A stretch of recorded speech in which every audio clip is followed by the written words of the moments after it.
Hi, I'm Barb Gibson, and I'm a certified yoga therapist in Fort Collins, Colorado. And I'm so excited and honored to be able to introduce to you the concepts of Samyoga and Viyoga as you get ready to embark on your Awakening Joy for Women's program. So, in this short video, I'll define what Samyoga and Viyoga are. I'll describe how they impact and influence your life, hopefully increasing the quality of your life, and then linking back to the specific opportunities that you'll have in this program to be able to implement Samyoga and Viyoga in your life through your practices.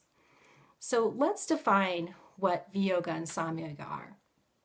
So Viyoga literally means separation. It means you want to de-link or separate from things that are not beneficial or desirable in our life, things that we might consider negatively influencing us, our life, relationships, etc. So the opposite of that is Samyoga. And in Sanskrit, it means union. And so we want to think about this linking together or becoming one with those things that are more desirable in our life, that are a benefit to us, that are positive in nature. So if you want to think about it in a visual sense, if this is us, and say this on this side of the spectrum are the things that are not so beneficial in our life, undesirable, and we might be linked already to them, then we want to slowly de-link from them, right? And if here we are, and then say on the other end of the spectrum are those things that are more desirable or things that are a benefit to us, positive, and so we want to gradually move over to the other end of the spectrum, if they were on each end of the spectrum, and link with those. So it sounds pretty simple. It's not necessarily a large concept, but it's not necessarily simple to undertake. But because this process involves so many elements of our being, if we look at it as it's influencing our entire life. And so we know that our bodies, our physical parts of ourselves will be influenced and are influenced from our activities. And also we know this mental state. So when we have feelings, how are our emotions, our mental state of being, and how that's influenced by our thoughts and our behaviors.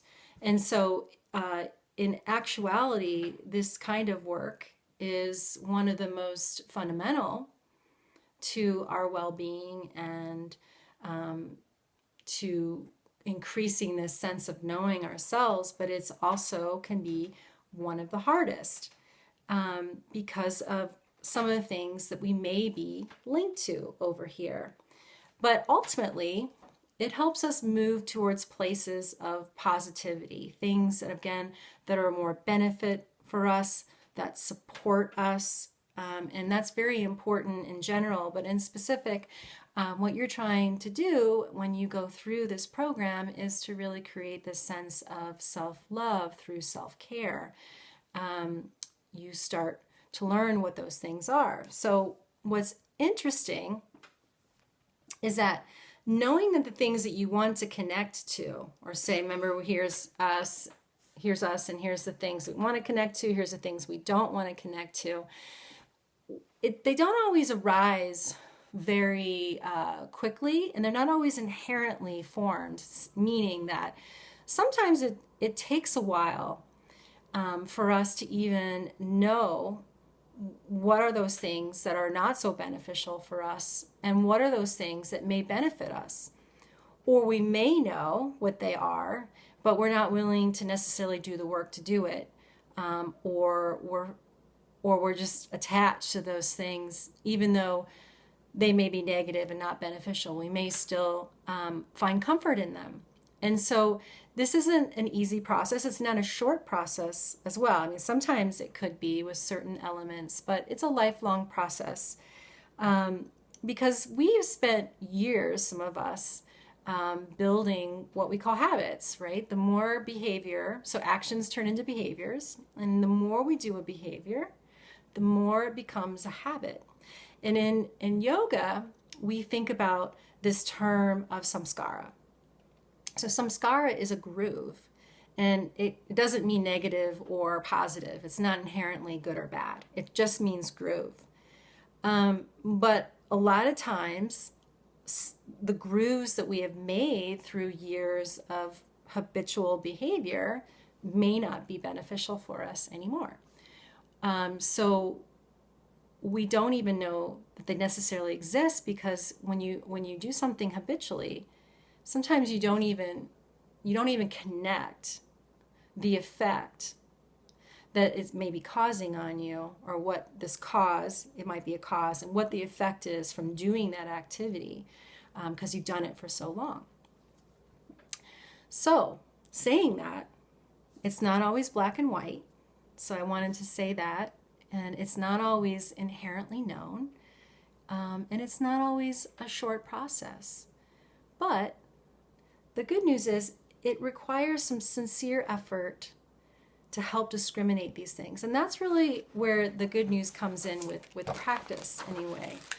So the key words that I want to accentuate or emphasize are effort and discrimination.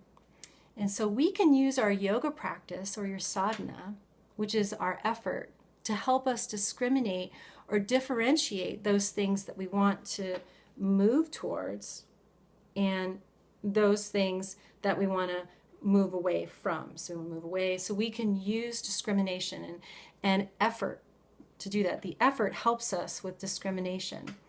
And the Yoga Sutras talk about this process, in particular, Yoga Sutra 2.26, where it describes how the Viyoga, which means discernment, helps us end confused unions or linkages. So remember how I said that sometimes we are linked to activities or behaviors that we don't even know necessarily that they're negative. And so it's that we're actually maybe linked on to something that's not creating any support for us at all, or not anymore. And so we become confused because we don't really know. And so what's useful to remind yourself through this practice is that you can use the practice, that's the effort, to learn what are those things, or to help you understand what are those things that are not benefiting you as much, and those things that are.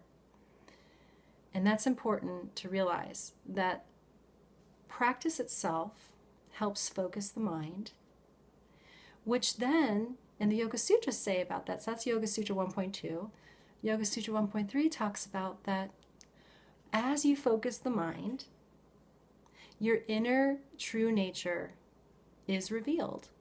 So it has the possibility, you have the possibility of revealing this inner nature, your home, as you continue this work, as you focus your mind, as the practice helps you focus the mind. And through focused mind and through earnest practice, you'll start to, not inherently know, but things will start to arise a lot more. You'll feel it. You'll be able to notice when things may not be supportive and take action and say, I'm going to de-link from that. And the same thing goes with those things that you think would be a benefit to you. You will then begin to have better aptitude to notice what those things are, and you can start to connect to those things over here. So as people, I want to say we're bound to be connected to things that are both negative and positive. I don't think anyone, is walking around not having necessarily things that might negatively affect them. But the cool thing is, I think, is that we have the ability to make choices as to what directions we want to go, and those paths where we want to detour, or maybe just never go down that route. And yoga practice and yoga sadhana helps you with those choices. It helps you gain strength and confidence, but it also just, again, clears the mind, focuses the mind, so that you can come into that true sense of yourself, coming home. And this leads to a powerful destination. It's liberation. And so in Sanskrit, we call that kaivalya, which is sometimes translated as freedom. Liberation is moksha. So in classical yoga, this idea of freedom was to leave the world behind us as we de-link from all of those things that are worldly in nature. That was great for renunciates, not so great for those of us who are still of this world, in this world. You know, we are in it, we are living it. But we can use the idea of liberation and freedom, and we can use it in relation to implementing Samyoga and Viyoga in your life. Because the power of gaining freedom in those multiple facets of your life, you know, in your body, in your mind, and you can do that through your practice. So you get quiet and you check in, you know, and you get, you know, real and authentic about checking in. And you don't know what you're going to find, but you check in nevertheless. And you discern what are those things that are a benefit, that are desirable in your life. And then you discern those things that are not. And then you move towards the thoughts and actions and behaviors that will resonate with where you want to go. So that's how this practice works. So you get quiet, you learn what's going on, you notice, and it happens on the mat or the cushion or whatever you're doing as a yoga tool. But what's really neat, and I think sometimes it's not mystical, but it seems like it sometimes, but it makes sense. The more you do it in a controlled manner, the more it happens in just regular life, like, you know, in the grocery store, with your partner, you know, with your kids or whatever. You know, and you start noticing these things more readily, because the discernment is building, the focus is building, the sense of home and place inside you, your true nature, is starting to, you're kind of carving, you know, if you were like a sculptor, think of like a sculptor, you're slowly chiseling away to get to that inner peace inside yourself that, you know, really is your true nature, really does know what's best for you.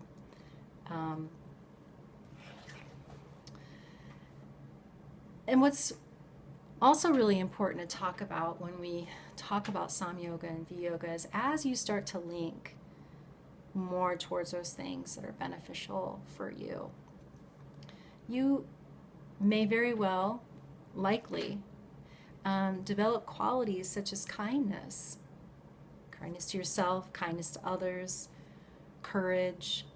It takes a lot of courage to sometimes look at ourselves in a truthful manner, but also patience, because like I said, this isn't a short-term thing. This is a lifelong process. It's a beautiful lifelong process. Things are revealed when they are ready. Things are acted upon when we're ready. So, you know, that's also something to take in consideration. Compassion. You develop qualities of compassion. Compassion a lot for yourself, because sometimes we find things that maybe are not where we want to be, or they're not supportive, they're not nurturing. And, you know, you're probably undertaking this program because you want to be more loving and supportive and nourishing to yourself. So then you can do this. Once you do that, then you're like more of an open vessel to then be able to mirror that back to your families, your relationships, your communities, to people that maybe you don't even know. You know, it sort of snowballs. But it really does start with us. We're kind of our easiest and hardest test subjects, right? It helps you build self-restraint. So sometimes breaking from these habits are not so easy. Um, and so we have to think about it. You know, we may want to act on it because it's habitual, but then that little blip, it's kind of like in meditation where you notice a thought, you notice you're thinking, you might have been thinking for 5 minutes, and all of a sudden you're like, I've been thinking. And there it is. You remember. You go back to whatever you're focusing on. And it's the same thing. You may go to that habit and do it or almost ready to do it, and then it clicks like, oh, I don't want to do that anymore, or that's something I want to move away from. So you build self-restraint slowly and compassionately sometimes. Endurance, of course, because we need endurance as we move along in our lives, and life will present us with what it'll present us. Of course, focus, as we talked about, these practices can build great focus, a nice, soft, easy focus, and hopefully lead you to some semblance of contentment, which doesn't mean you're not going to have peaks and valleys and all those sorts of things. It just means that whatever is presented to you, you know that you're able to be okay with it, because ultimately you're moving towards those things that are nourishing and supportive towards you so that you can come home and then shine that back out to other people. And that's really important, because once you start to learn that you're there for yourself, and then you're there for others, then whatever life brings you, I mean, you can't always anticipate it, very rarely sometimes, but we just stay the course. It's that steady, consistent practice that I talked about, the effort that will help you with discernment, that will help you know maybe what's the right choice as life presents you with something difficult or something that you haven't dealt with before. So in this program, you will use Viyoga and Samyoga as a key tool to align with focus and goals that you have through these weeks in the program. And you'll get the opportunity to make discernments from where you want to link to and what you want to de-link from. And I understand it'll be a lot of it through the kosha model, which are those layers starting from the physical and going deeper and deeper and deeper into our emotions, our feelings, who we are in the world, that sorts of things. And hopefully it'll help you improve your overall well-being through the self-care program. And specifically, you'll be able to do that through the Art of Self-Care article, which you'll get earlier on, where you get to ask yourself, like, what does self-care mean to you? Inviting you to inquire deeply about what activities might resonate or adhere well with what self-care means to you. So you'll get early on some opportunities to be able to go deep inside yourself, at least initially, and start the process. Because just like any other habit you're building now maybe a more positive habit, but it takes time. So you'll start and then you'll progress throughout the program, and more insights will come. And I really love yoga, of course, and what it means. But I love the idea of Samyoga and Viyoga. It's so important because it offers us these choices that sometimes we don't even know we have, but yet we do. And it really helps us get to know ourselves better. It's a chance, to get to know you with you in the world, and the world with you. I mean, it sort of radiates out and then it radiates back. But again, you get the chance to learn more about yourself and how to create positive change in your life, which is probably a big reason why you're doing this program. And ultimately, it can link you to this sense of joy, which is what you're trying to do, awakening joy. So awakening who you are. Like I said earlier, that Yoga Sutra 1.3, this focus of the mind from sadhana, from your practice, from your consistent and earnest effort, your true nature can be revealed. And if your true nature is revealed, you radiate that out. You'll know what's right for you. You'll know what's not so great for you. And we may stray from the true nature sometimes. I mean, it does sound like a fairy tale sometimes. It's not quite so mystical. I think it's just more about us learning more about who we are, what we need, what nourishes us, what benefits us, and how we can love ourselves more. And the way we show love, think about it, when you love someone, you want to know about them. You want to know what they like, what they don't like, things that will support them and nourish them, because you want to do that for them. You want to show them that love.